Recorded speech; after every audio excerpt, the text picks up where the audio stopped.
જય સ્વામિનારાયણ. તારીખ 5/11/2025 કાર્તિકી પૂનમ બુધવાર.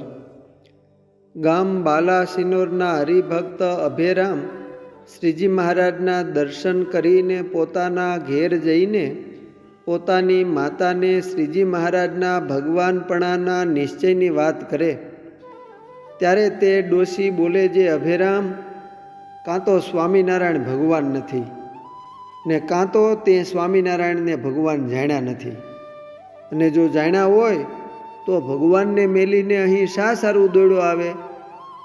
એમ નિત્ય મા દીકરાને સંવાદ થાય. પછી કોઈક દિવસ તે અભેરામ વડતાલે મહારાજને દર્શને આવ્યા. ત્યારે પોતાના મનમાં એમ થયું, જે માતા પીજ ગામમાં મારે મોસાળે આવ્યા છે તે તેમને તેડીને આવીને મહારાજના દર્શન કરાવ્યા હોય તો સારું. પછી માતાને તેડી આવીને મહારાજના દર્શન કરાવ્યા. શ્રીજી મહારાજના દર્શન કરીને તે ડોશીને ભગવાનપણાનો નિશ્ચય થઈ ગયો. જ્યારે તેઓ ઉતારે ગયા તેમને તાવ આવ્યો. ત્યારે અભેરામના માતા તે ડોશી બોલ્યા, જે અભેરામ, મને સ્વામિનારાયણ ભગવાનના દર્શન કરાવો.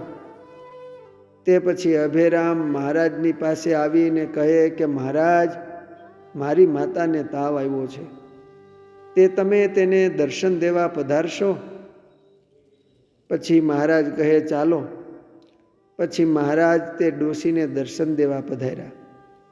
તે તેમને દર્શન દઈને ઉતારે પધાર્યા ને ડોશીએ દેહ મેલ્યો ને વિમાનમાં બેસીને બોલતા ચાલતા ભજન કરતા થકા અક્ષરધામમાં સિધાવ્યા.